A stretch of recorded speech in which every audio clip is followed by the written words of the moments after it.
Welcome to the world of random forest, where a team of decision trees outsmarts a single one. Think of it like this. Would you trust one person to predict the weather, or 100 weather experts voting together? Random forest works the same way. It combines many decision trees to make ultra-accurate predictions. That's the power of teamwork, even for algorithms. So, what exactly is a random forest? Let's break it down. First, it's an ensemble method, a fancy way of saying it combines many decision trees to boost accuracy. Think of it like a superstar team, where each member brings a unique perspective. Now, why is it called random? Because each tree gets a random slice of the training data, this is called bagging, and a random set of features to split on. It's like giving each tree a different pair of glasses to see the problem. And why forest? Simple, because it grows not one, but hundreds of trees, and their combined answer becomes the final prediction. How? Imagine asking 100 friends, is this an apple or an orange? The majority vote wins. That's exactly how random forest makes decisions. Democracy in action. Okay, why not just use one decision tree? Why bother with a whole forest? Well, imagine a student who memorizes answers for a test without understanding the concepts. That's what a single tree does. It overfits. For example, if a tree learns apples are only red and round, it'll fail on green apples. It's like memorizing a script, but panicking when the questions change. This is where random forest saves the day. By combining hundreds of trees, each trained on random data and features, their mistakes cancel out, and the majority vote gives a rock-solid prediction. It's the wisdom of the crowd in algorithm form. Time to grow our forest. First is called bagging, short for bootstrap aggregating. Don't let the fancy name scare you. It's just a smart way to create variety in our trees. Here's how it works. We take our original dataset and create random subsets by sampling with replacement. That means some rows get picked multiple times, while others might be left out. Each tree gets its own unique subset to train on. It's like giving each tree a slightly different homework assignment based on the same textbook. Why do this? Because it reduces variance. By ensuring no single tree dominates, we prevent overfitting and make our model more reliable. The left-out samples, they're called out-of-bag samples, and they act like a built-in test set to check for errors. Now that our trees have their own unique datasets, how do they actually make decisions? Enter random feature selection, the secret sauce that makes every tree in our forest think differently. Here's the magic. At every split in a decision tree, instead of looking at all possible features, we only consider a random subset. For example, if we're classifying fruits, one tree might split first by color, red versus green, another might start with texture, smooth versus bumpy, and another might use weight as its first clue. Why does this matter? By forcing each tree to focus on different features, we reduce correlation between trees, no groupthink, prevent dominant features from controlling all decisions, and boost diversity, just like a team where each member brings unique expertise. Alright, our forest is grown. Now it's decision time. How does random forest actually predict? It all comes down to voting, but the rules change slightly depending on whether you're doing classification or regression. For classification, like spam detection, each tree casts a vote, spam or not spam. The majority wins.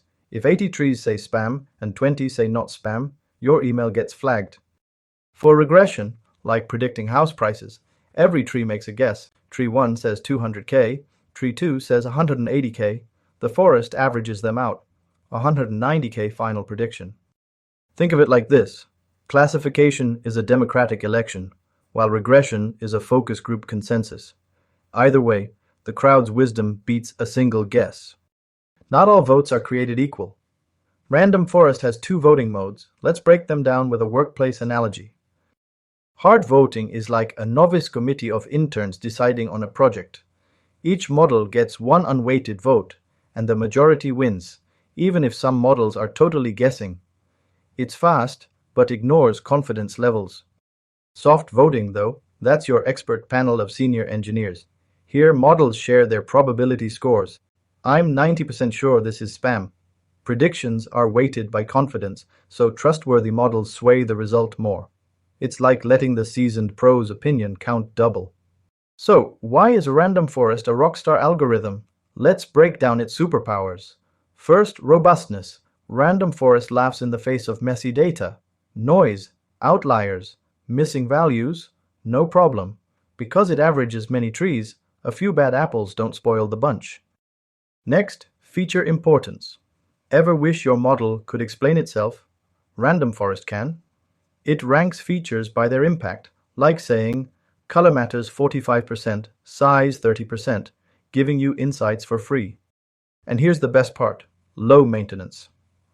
Unlike some high maintenance algorithms, random forest works great right out of the box. It's the set it and forget it of machine learning.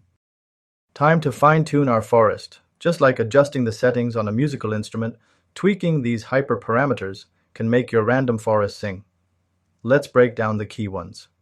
N estimators. This controls how many trees are in your forest. More trees generally mean better accuracy, but at the cost of speed.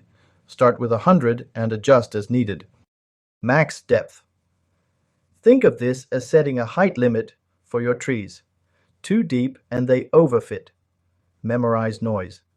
Too shallow and they underfit. Miss patterns. It's all about balance. Min samples leaf. This is your quality control setting. It ensures each leaf node has enough samples to make reliable decisions. No flimsy splits based on tiny quirks in the data. Enough theory, let's see random forest in action. This algorithm isn't just a classroom hero, it's out there solving real problems right now. Finance. Banks use it to catch fraud, like spotting a shady transaction in milliseconds. It's also a pro at assessing credit risk, deciding who gets a loan and who doesn't. Healthcare. From predicting diseases to personalizing treatments, random forest helps doctors make data-driven decisions. Imagine an algorithm flagging early signs of diabetes from a patient's history. That's life-saving. Marketing. Ever wonder how Netflix knows what you'll binge next? Or why ads feel way too accurate?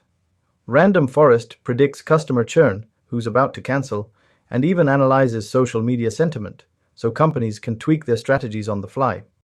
And here's the kicker. Major banks have slashed online fraud by 30% using this very technique. That's not just smart, it's game-changing. Let's wrap this up. Here's your 30-second cheat sheet on random forest. It's a team of trees, each trained on random data and features, voting to make the final call. Key superpower? It crushes overfitting, turning weak individual guesses into a strong collective answer. Ready to try it yourself? Dive into beginner-friendly datasets like Kaggle's Titanic, predict survival, or Iris flowers, classify species. And what's next?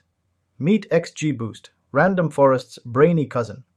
Instead of independent trees, it builds them sequentially, learning from past mistakes. Think of it as a forest that studies harder every round.